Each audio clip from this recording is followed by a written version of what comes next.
Primera de Reyes, capítulo 8, versículo 56. Quiero compartirle una palabra en esta mañana que espero que lo despierte en su espíritu. Gloria a Dios. Dice la escritura: bendito sea Jehová, que ha dado paz a su pueblo Israel, conforme a todo lo que él había dicho. Ninguna palabra de todas sus promesas que expresó por Moisés su siervo ha faltado. Esté con nosotros Jehová nuestro Dios, como estuvo con nuestros padres, y no nos desampare ni nos deje. Incline nuestro corazón hacia él, para que andemos en todos sus caminos y guardemos sus mandamientos y sus estatutos y sus decretos, los cuales mandó a nuestros padres. Y estas mis palabras con que he orado delante de Jehová estén cerca de Jehová nuestro Dios de día y de noche, para que él proteja la causa de su siervo y de su pueblo Israel, cada cosa en su tiempo. Versículo 60. A fin de que todos los pueblos de la tierra sepan. Yo quiero que usted diga conmigo: a fin de que todos los pueblos de la tierra sepan que Jehová es Dios y no hay otro. Amén. Vamos a orar. Gloria a Dios. Padre, en el nombre de Cristo te pedimos en esta mañana, Señor, que nos hables. Habla al corazón de cada uno de los que estamos en este lugar. Espíritu Santo de Dios, pongo a tu disposición mis labios, pongo a tu disposición mis manos para que tú hables, para que tú ministres en esta mañana, Espíritu Santo de Dios. En el nombre de Cristo, todo estorbo, Señor amado, lo quitamos por el poder de la sangre de Cristo y declaramos este lugar apto, Señor, para compartir tu buena palabra, Padre. En el nombre de Jesús, Señor, llevamos desde este momento todo pensamiento contrario, todo argumento cautivo a la obediencia de Cristo, Señor, para que esa palabra fluya en la mente y en el corazón de cada uno de los que estamos en este lugar. Amén y amén. Gloria a Dios. Siéntese, póngase cómodo. Gloria a Dios. Quiero compartirle algo. La otra vez oraba bien tempranito y entonces me puse a leer un poco la escritura y el Señor comenzó a darme este mensaje y era una palabra que bendijo mi vida y quiero compartírsela a usted en esta mañana y espero que también sea de bendición. Voy a ponerlo un poquito al tanto de lo que estaba pasando en ese momento, y era que la Biblia nos habla a nosotros ahí en Primera de Reyes, que Salomón había comenzado o había terminado más bien el templo que David había propuesto hacer para el Señor. Yo creo que yo le hablaba a usted acerca de David la otra vez y David tenía un corazón que dice la Biblia que era conforme el corazón de Dios. Y una de las cosas que a mí me impresiona de David es que él era un hombre que Dios lo había bendecido. ¿Cuántos de ustedes son bendecidos? Gloria a Dios. Ahora, fíjese de que Dios había bendecido a David y Dios lo había prosperado. David era un muchacho que él tenía pocas probabilidades de llegar a ser una persona importante. Y usted conoce la historia, yo le he hablado muchas veces. Pero cuando él se ve bendecido, cuando él se ve en la posición, en el lugar que él está, dice la Biblia que él tenía un palacio, él tenía una casa hermosa, una casa grande. Pero Dios todavía estaba en el tabernáculo. El tabernáculo era una carpa como la carpa de un circo. Y un día David, bajando hacia el tabernáculo del Señor, dice que se conmovió en su corazón y dijo: ¿cómo es posible de que yo tenga un lugar de residencia mejor que el de Dios? Y dice la Biblia que entonces David comenzó a apartar, miren, de su fortuna, poner aparte para la casa de Dios.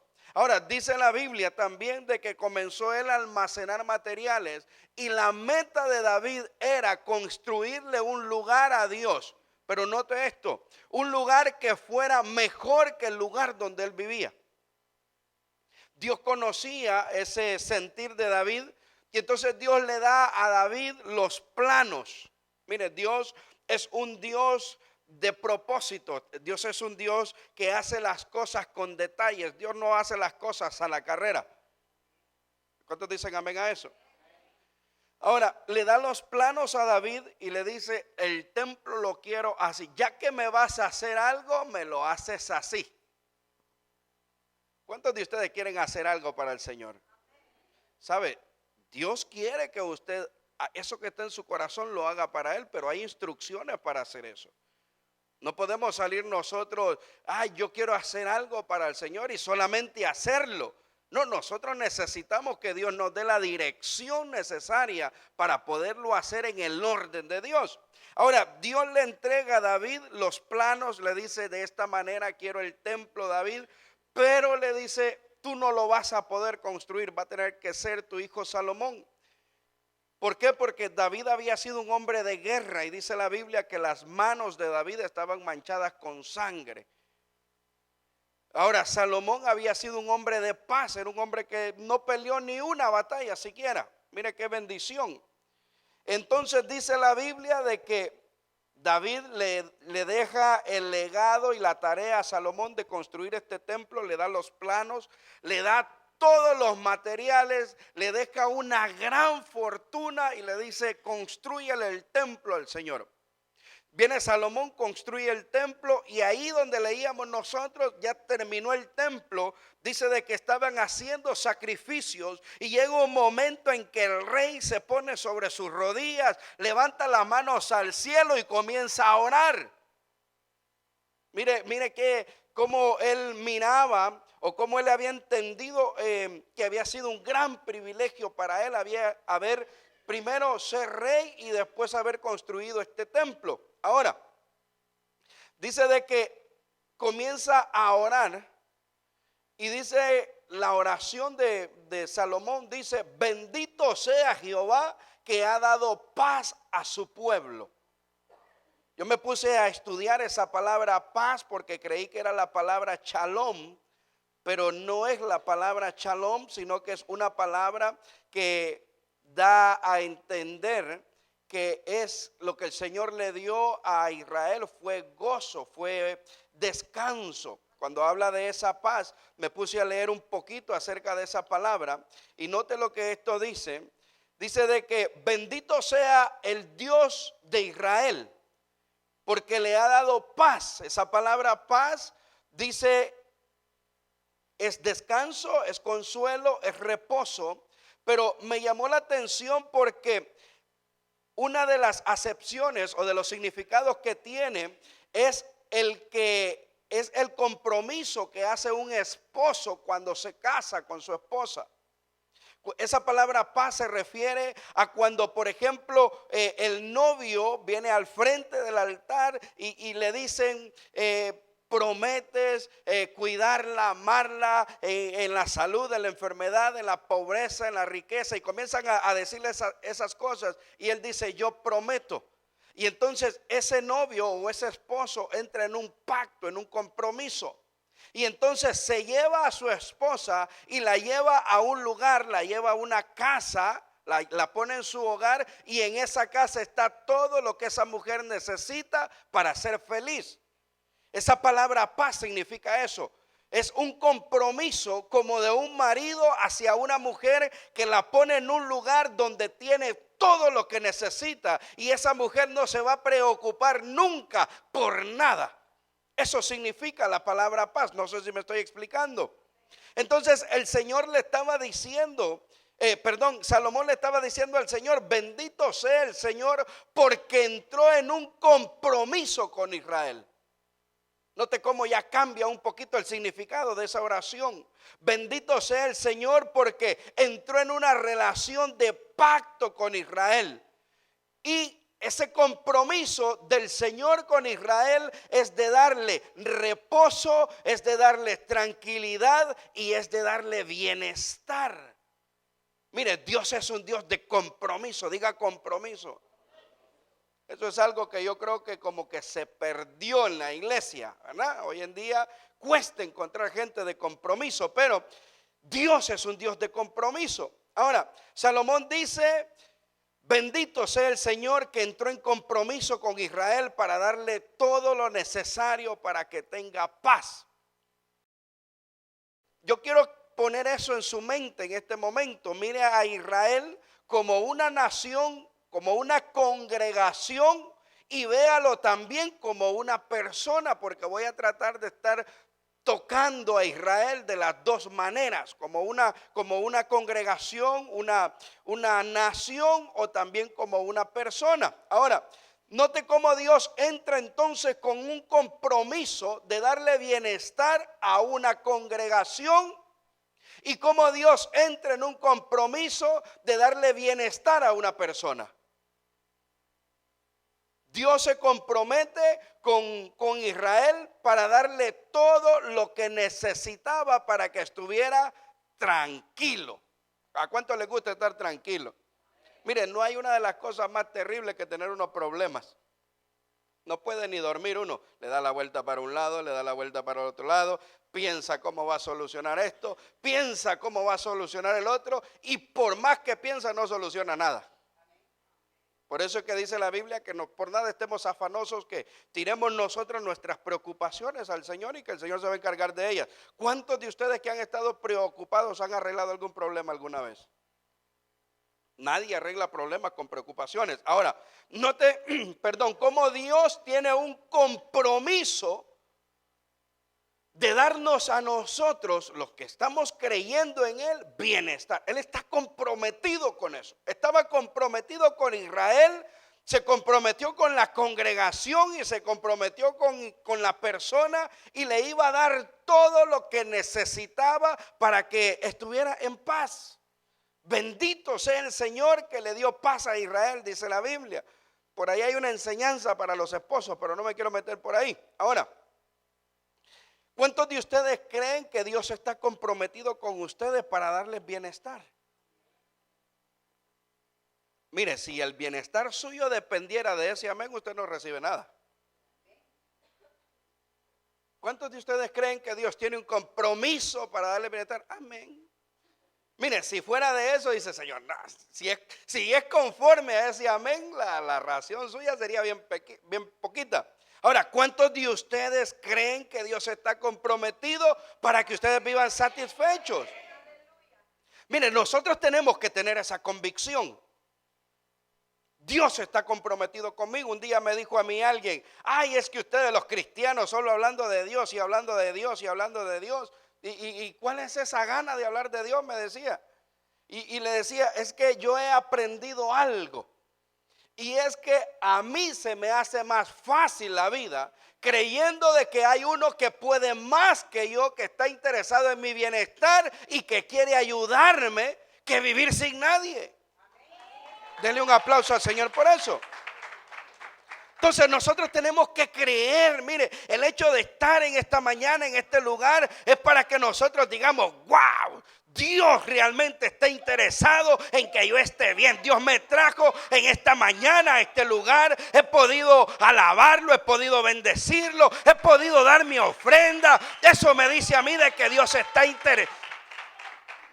Mire, allá afuera ni el gobierno, ni el empleador, ni nadie está comprometido para que nosotros estemos bien. Solamente hay una persona, gloria a Dios. Y Salomón entendió eso y él dijo: bendito sea Dios, porque Él tiene un compromiso para que esta congregación o tal y cual persona esté bien.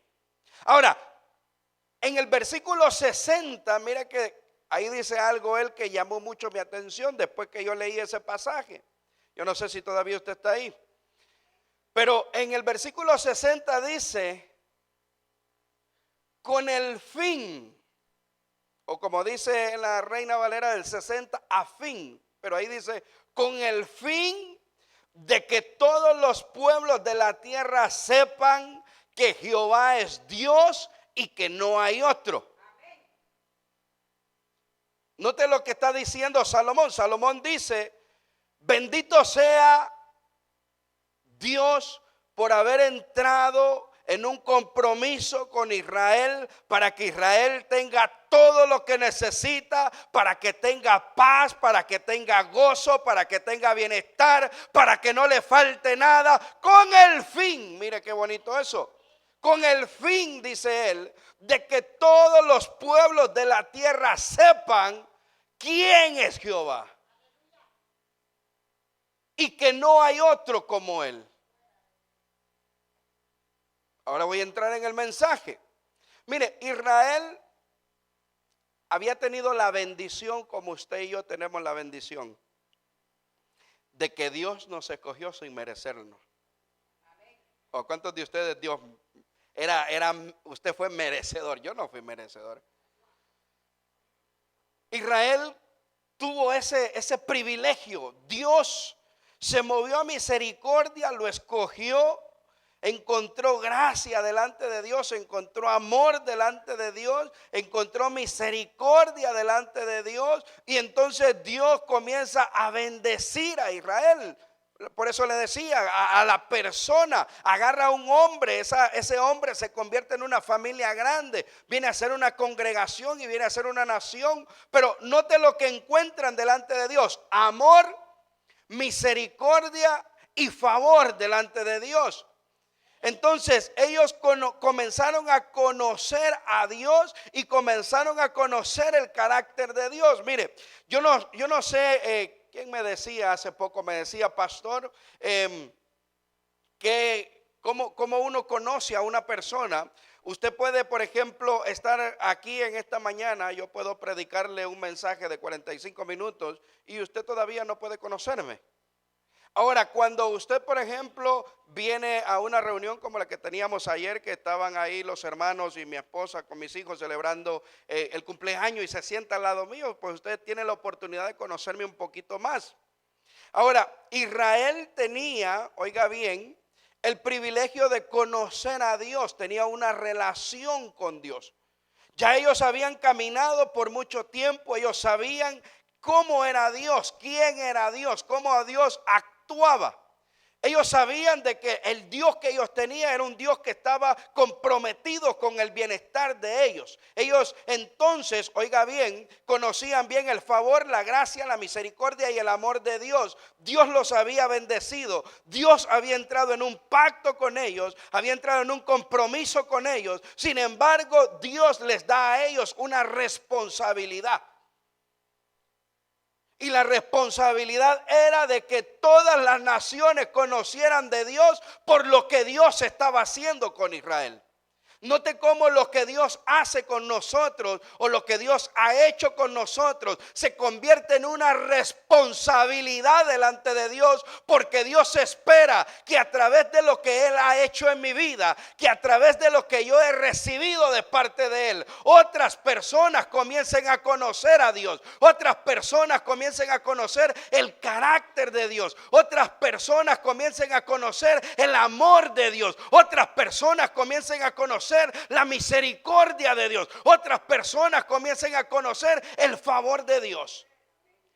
No se trata nada más de que nosotros seamos bendecidos, sino que nosotros debemos de entender de que cuando Dios nos alcanzó, nos transformó, nos libertó, nos comenzó a bendecir, nos restauró el hogar, restauró los hijos, trajo el esposo, trajo la esposa, me dio un buen empleo, me dio un buen negocio, comenzó a bendecir mi finanza. Yo tengo la responsabilidad de agarrar aquello que Dios ha hecho con mi vida, de agarrar aquello que Dios ha hecho con mi familia y comenzar a testificarlo para que otras personas conozcan a Dios.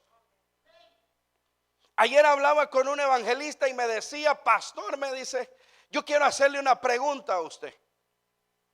Me dice, ¿qué piensa usted de una familia cristiana que tienen un hijo o una hija que no es cristiano y entonces se está dando guerra y los papás lo agarran y le dicen, te vas de la casa porque aquí no puedes vivir porque esta casa es santa? Me decía él, ¿y usted qué opina de eso? ¿Usted está de acuerdo con eso? Y entonces le decía a este hombre que habría que conocer el concepto de ellos de santidad. Porque a mí, le decía yo a él, lo que me hizo santo es el sacrificio de Jesús en la cruz del Calvario. A mí no me ha hecho santo nada que yo haya hecho con mis propias fuerzas. Entonces, si entiendo eso, entiendo de que esa casa no está santificada por ningún esfuerzo que yo haya hecho, sino que fue de gracia, fue de misericordia. Entonces comienzo a aplicarle esa gracia y esa misericordia al hijo que todavía no ha tenido un encuentro con el Señor. Él tiene que conocer, le decía a este evangelista, a Dios a través del testimonio de sus padres. Pero si los padres no se muestran misericordiosos con el hijo, imagínese usted cómo el hijo va a recibir a Dios. Ahora, Israel tenía la responsabilidad de transmitir el mensaje, oiga bien, del trato, de la relación, de lo que yo conocí de Dios a otras naciones. Ellos tenían que anunciarles a otros pueblos que lo que los tenía a ellos, donde los tenía, era la relación que ellos tenían con Dios. Bendito, decía Salomón, sea el Señor que nos ha dado paz, que se ha comprometido para que nosotros tengamos bienestar. Pero sin embargo decía él, con el fin de que todos los pueblos de la tierra conozcan que el Señor es Dios y que solo hay uno. Ahora, Dios establece a Israel, mire, como una nación, dice la Biblia, de reyes y de sacerdotes. La Biblia dice de que nosotros hemos sido establecidos como una nación de reyes y sacerdotes. Ahora, ¿cuál es la función de un sacerdote? La función de un sacerdote es restaurar la relación entre Dios y el hombre. Es decir, de que Israel había sido llamada, oiga bien, no se merecía, pero encontraron favor delante de Dios. Dios los agarra, Dios los comienza a ellos a levantar, los pone en una posición de ventaja. Dios comienza a bendecirlos, Dios está comprometido con ellos, Dios los hace a ellos una nación de reyes y de sacerdotes, pero Dios le da a ellos la tarea de que ellos vayan y comiencen ellos a restaurar la relación de Dios, la relación del Padre con los hombres. Entonces, note la responsabilidad que tenía el pueblo de Israel. Dios le da esa misión. Dios le da incluso la ley. Y cuando yo estaba leyendo y estaba recibiendo esta palabra, el Señor me hablaba de esto. Dios comienza a bendecir a Israel. Dios tiene un compromiso con ellos y le da la ley como una semilla. Le da la ley como una responsabilidad. ¿Por qué nosotros, por ejemplo, en una calle de 30 millas por hora no manejamos a 70? Porque estamos rompiendo la ley. Entonces es necesaria la ley para que nosotros nos mantengamos dentro del marco que nos va a tener a nosotros bien, que nos va a dar bienestar. Ahora, Dios le da a Israel la ley y se lo da como una semilla, que donde quiera que fuese sembrada, la ley de Dios, la ley que Dios le había dado a ellos, donde quiera que fuese sembrada, esa semilla iba a producir algo. Ahora, ¿qué era lo que iba a producir la ley que Dios le había dado a Israel? Que todas las demás naciones de la tierra lo conocieran a él. Ellos no habían logrado entender eso. Ahora, note esto.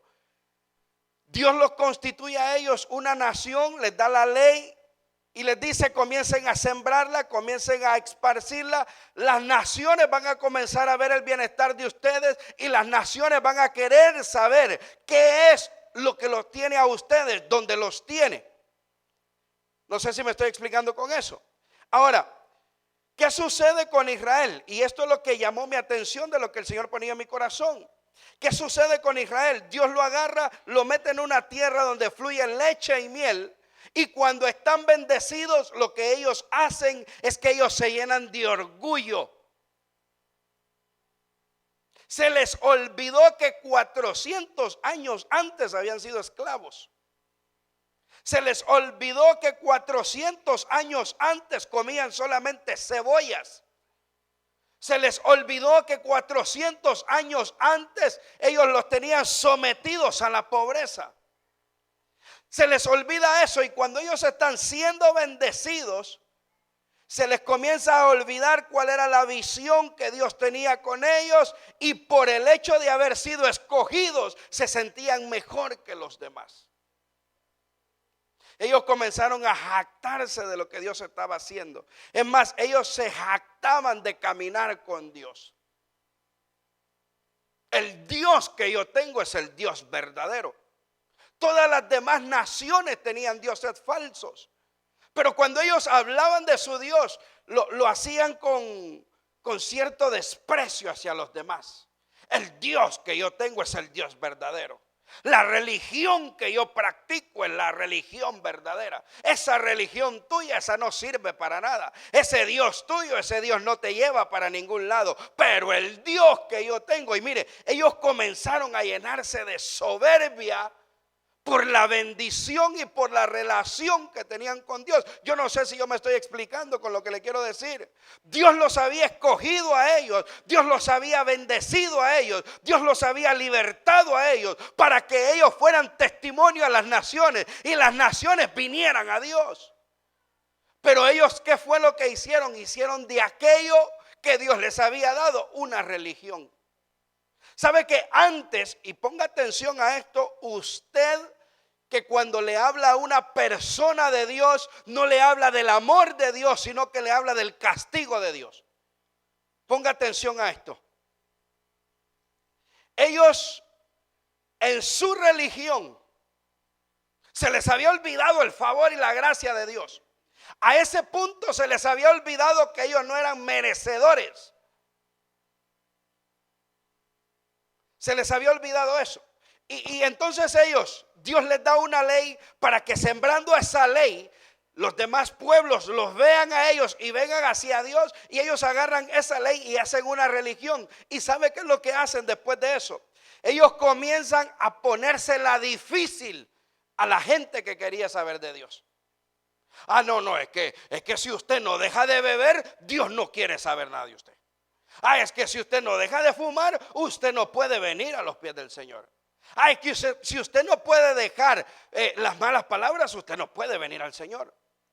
Si cuando Dios agarró a Israel, dice la Biblia que comenzó con Abraham y estaba en un pueblo donde todos eran idólatras. Si lo único que encontraron delante de Dios fue gracia, fue favor. Mire, no quiero usar la palabra lástima porque no está en el vocabulario de Dios. Pero a Israel se le había olvidado eso. Ya como ellos ya tenían tiempo caminando con el Señor, como ya ellos estaban bendecidos, ellos pusieron reglas. ¿Sabe qué hicieron esas reglas? Le cerraron los brazos a Dios. Ya Dios no podía seguir recibiendo más pueblo, porque el pueblo que él había escogido, la persona que él había escogido para que las demás naciones, las demás personas supieran acerca de él, estaban orgullosos de lo que Dios había hecho con ellos. Y hay un orgullo que es bueno, pero hay un orgullo que es malo. Ahora, cuando yo estaba pensando en eso, yo venía a mi mente, trato de poner al día la palabra del Señor. Y yo digo, ¿cómo? Imagínese usted a Israel, con lo que le acabo a usted de describir. ¿Cómo cree usted que sería Israel en el siglo XXI? ¿Cómo cree usted de que ellos se jactaran de su relación con Dios? Mira, hasta el sol de hoy yo leo algunas enseñanzas mesiánicas o algunas enseñanzas hebreas que son desde los tiempos de ahora, y todavía ellos, cuando se refieren a los cristianos, ellos dicen que nosotros los cristianos estamos mal, y ellos todavía se sienten orgullosos de su religión. Ahora, ¿cómo cree usted que se comportarían los israelitas, los que yo le acabo de describir? Aquellos que recibieron la bendición, aquellos que Dios entró en un pacto, en un compromiso con ellos para bendecirlos, pero que se volvieron orgullosos de tener al Dios verdadero. ¿Cómo cree usted que ellos actuaran en el día en el que estamos ahora? Mire, yo estaba pensando que por lo menos tendrían un perfil en Facebook, mínimo. Hoy todo el mundo tiene Facebook. Me reía, fíjese, porque yo pensaba, hay un muchacho que conocí así, de pasadita, él es familiar de un tío mío, y él siempre pone mensajitos ahí en Facebook. Y entonces me di a la tarea de pensar cómo hará este hombre para poner esos mensajes en Facebook. Él tiene su perfil y por ahí pone sus mensajes. Uno de los mensajes que estaba poniendo era que allá, dice, él está allá de donde yo soy, y él dice, allá aquellos amigos y hermanos, dice, él no es cristiano, pero así pone él, ¿verdad? Allá aquellos amigos y hermanos que están en la nación del norte, Dios los está bendiciendo, no se olviden de nosotros aquí, dice, ¿verdad? Mándennos de su bendición aquí, porque no vaya a ser que los manden a ustedes un día para acá y aquí los vamos a esperar nosotros con los brazos abiertos.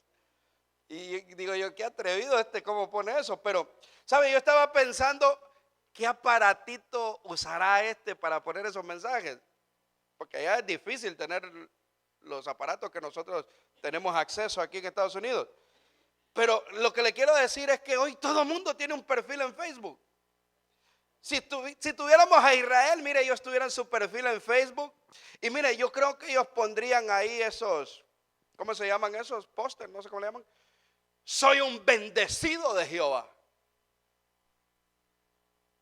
Yo no sé si pondrían ahí, el Señor Todopoderoso cuida de mí. Dígame usted algo que cree usted que pondrían estos así orgullosos de la relación que tendrían con Dios.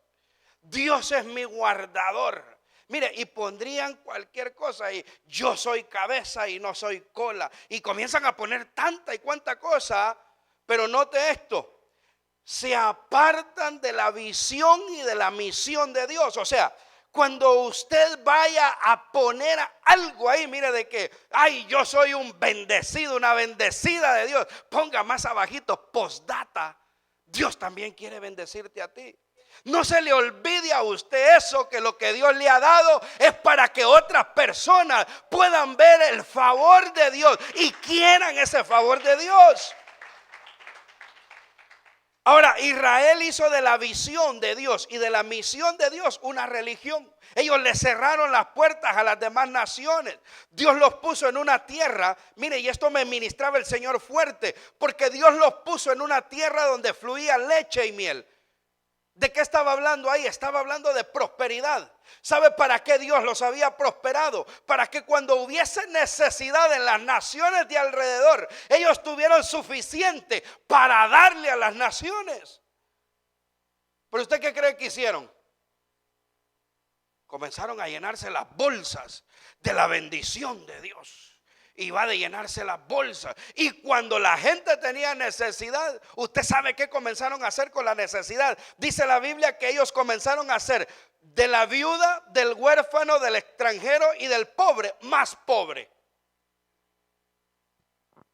Porque ellos no lograban entender que Dios los estaba bendiciendo para que fueran de bendición. Y aquellos que recibían, entonces quisieran también al Dios que los estaba bendiciendo.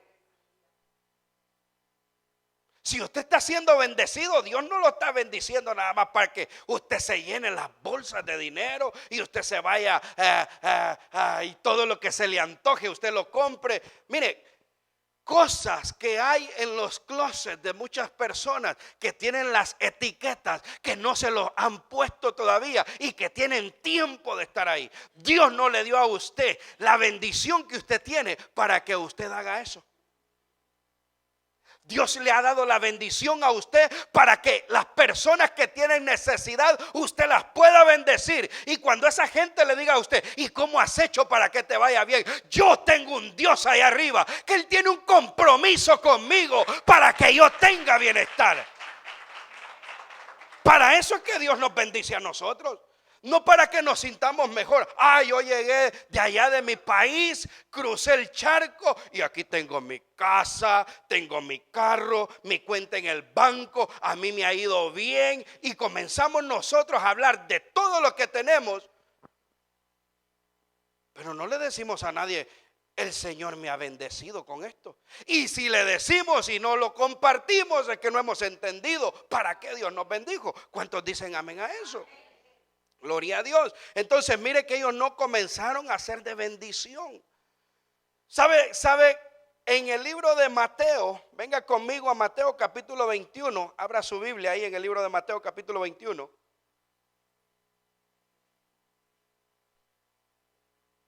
Mire, Dios agarra a Israel, ponga atención a esto, Dios agarra a Israel, hace un compromiso con Israel, comienza a bendecir a Israel. Dios le dice, yo te voy a bendecir, yo tengo un pacto, yo tengo un compromiso contigo, pero las demás naciones tienen que conocerme a través del bienestar que yo te hago. Ahora, Israel, mire lo que hace, cierra sus brazos, se vuelve orgulloso de lo que tiene. ¿Y sabe qué es lo que tiene que hacer el Señor?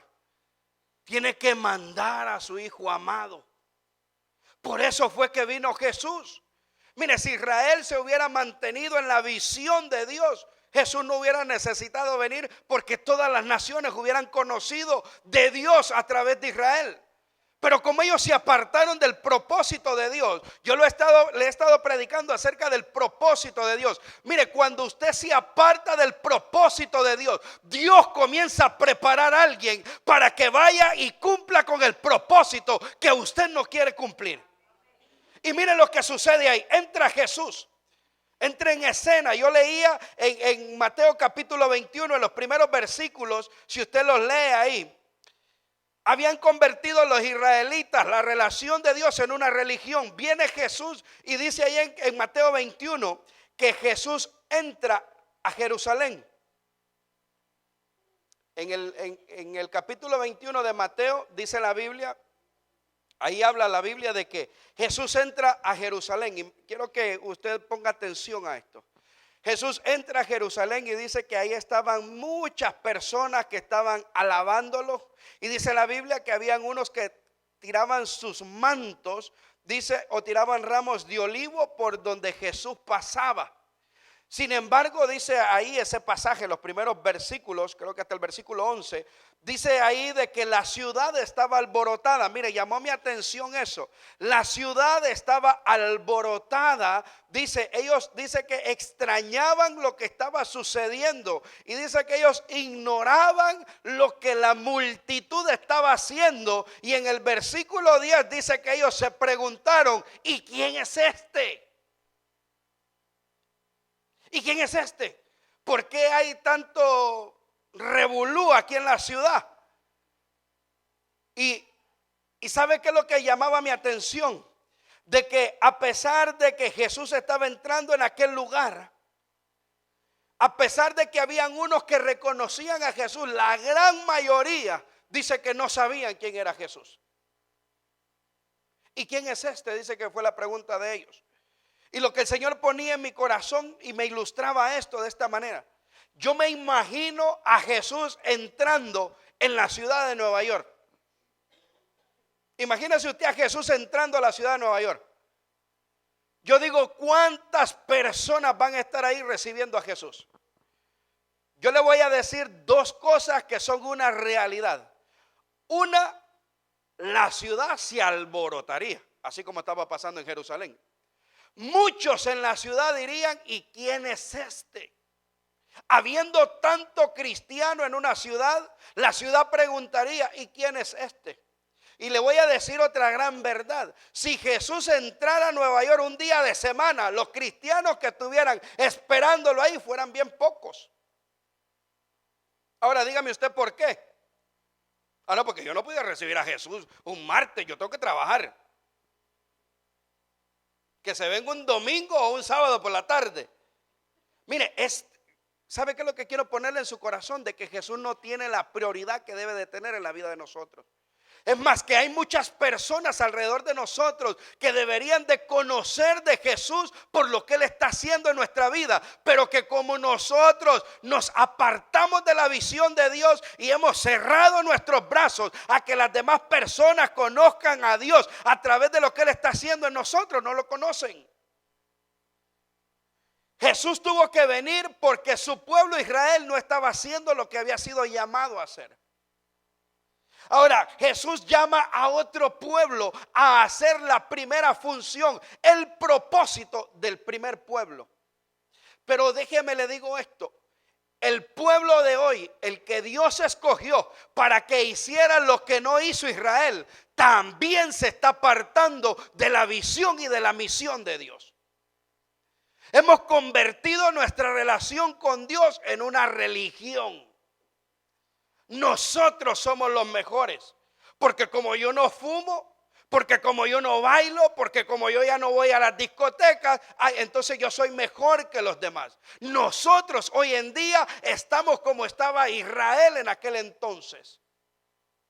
Mire, venimos aquí, nos miramos bien, hablamos bien, nos saludamos bien, pero no estamos haciendo lo que Dios quiere que nosotros hagamos.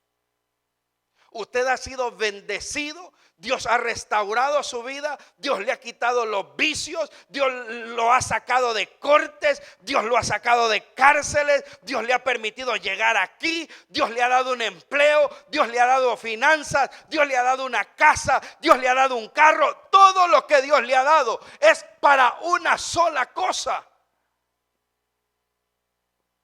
Para que la gente se acerque y le pregunte: oíme, yo que te veo gozoso, te veo contento, te veo saludable, te veo que todo lo que haces te sale bien, veo que tu familia está bien, veo que tus hijos están bien. ¿Qué es lo que estás haciendo? Y entonces podamos decirle: Dios tiene un compromiso con mi vida. Dios ha entrado en un pacto conmigo y Él quiere que yo viva en bienestar. Por eso es que estoy como yo estoy. Te invito a que tú también tomes la decisión que yo tomé. No decirle a la gente: es que tenés que dejar esto, es que tenés que dejar el otro, es que ya no tenés que ir allá, es que ya aquí, es que ya. Y después venís. Mire, si a mí me hubieran puesto todo ese montón de reglas, todavía estuviera intentando dejar tanta tontera en la que yo estaba metido. Pero a mí no me hablaron de eso. A mí lo único que me dijeron es: ¿tú quieres tomar la decisión ahora? Yo dije sí, y el Señor hizo el resto. Ahora, Israel se había apartado de hacer eso, y note esto: ellos habían cerrado sus brazos y se creían mejor que los demás. Nosotros somos los santos. Ningún pueblo como Israel. A los samaritanos los tenían por menos, a todos los que estaban alrededor los tenían por menos. Mire, viene Jesús. Y le voy a decir esto: las personas, cuando comenzaron a preguntarse quién es este, Jesús se dio cuenta que Israel no había cumplido con la misión que le habían dado. Y salió Jesús de ahí de Jerusalén. Y dice la Biblia, usted está en Mateo conmigo 21. Lea conmigo el versículo 18. Porque Jesús, porque el Señor, porque Dios mismo había llamado una nación para que hiciera una visión. Los había bendecido, se había comprometido con ellos para una razón: para que la gente conociera de Dios. Ahora, no lo habían hecho. Preguntaron: ¿quién es esto? ¿Quién es este? Perdón. La ciudad estaba alborotada. Nadie sabía que Jesús era el Mesías, cuando esa había sido la tarea que Dios le había encomendado al pueblo de Israel. Y note lo que hace Jesús. En el versículo 18 dice: y por la mañana, volviendo a la ciudad, tuvo hambre, y viendo una higuera cerca del camino, vino a ella y no halló nada en ella, sino hojas solamente. Y le dijo: nunca más nazca de ti fruto. Y luego se secó la higuera. Usted sabe lo que Jesús estaba haciendo en ese momento. Estaba sentando un precedente en los 12 que andaba con él. Y Jesús estaba agarrando aquella higuera y la estaba comparando con Israel. Y les estaba diciendo, a través de lo que estaba sucediendo con la higuera: Israel es una nación como esta planta, que dice la Biblia de que tenía, mire, hojas solamente, un buen follaje, una buena apariencia, se miraban bien. Es más, la gente que no sabía de Dios creían que ellos estaban bien, pero Dios mismo sabía que estaba mal. ¿Y sabe lo que hace Jesús con los 12? Que ya comenzaba él a formar aquella nueva nación. Comenzaba él a llamar a aquellos hombres para que comenzaran a hacer la misión o la visión que Israel había desechado. Les estaba diciendo, ¿saben qué? Esto no se trata de apariencia. ¿Saben qué? Esto no se trata de cómo se ven. ¿Saben qué? Esto se trata de que las demás personas puedan conocer acerca de mí por lo que yo hago por ustedes. Dele un aplauso al Señor por eso. Sabe, va a venir un momento donde nuestro Señor va a venir. Y no crea que nos va a ver. Voy a ver, el pastor no anda con corbata ahora. O la hermana no anda con falda larga. Él no se va, perdóneme, pero él no se va a fijar en eso. Él lo que va a buscar son los frutos. Él lo que va a buscar es qué hiciste con la bendición que yo te di. ¿Qué hiciste con aquello que yo quité de tu vida y te hice libre? ¿Qué hiciste cuando yo restauré tu hogar? ¿Qué hiciste cuando yo restauré tus hijos? ¿Qué hiciste con aquellos vicios que yo te quité? ¿Qué hiciste con eso? ¿Cuántos me conocieron por lo que yo hice por ti? Esos son los frutos que Jesús va a demandar de nosotros. Eso es lo que Él va a venir a buscar. ¿A cuántas personas nosotros le hemos hablado de lo que Dios ha hecho en nosotros? De cómo Dios lo hizo. De la bendición que Dios nos ha dado. Ese es el fruto que va a venir a buscar el Señor cuando Él vuelva. ¿Sabe qué triste va a ser de que la ciudad esté alborotada y que la gente no sepa ni quién es Él? Va a ser triste que nosotros que somos la iglesia estemos callados. Va a ser triste que el familiar suyo, que el amigo suyo, que el compañero de trabajo suyo no reconozca a Jesús. No reconozca que ese Mesías que va a volver era la persona que lo tenía a usted como lo tenía. Es triste eso. ¿Sabe? Cuando yo estaba recibiendo esta palabra era un llamado de atención a que nosotros tenemos que volver a la visión y a la misión de Dios en nuestras vidas. No se trata de que nosotros nos sintamos orgullosos de lo que nosotros tenemos o de lo que nosotros hemos recibido. No se trata de que Dios a mí sí me ha dado esto. O yo le pedí a Dios un carro y me dio un carro nuevo. Gloria a Dios. O yo le pedí a Dios una casa y me dio una casa nueva. Pues gloria a Dios. Eso no es malo. O yo le pedí a Dios un empleo mejor y Dios me lo dio. Gloria a Dios. Eso no es malo. Lo malo es que eso enorgullezca nuestro corazón.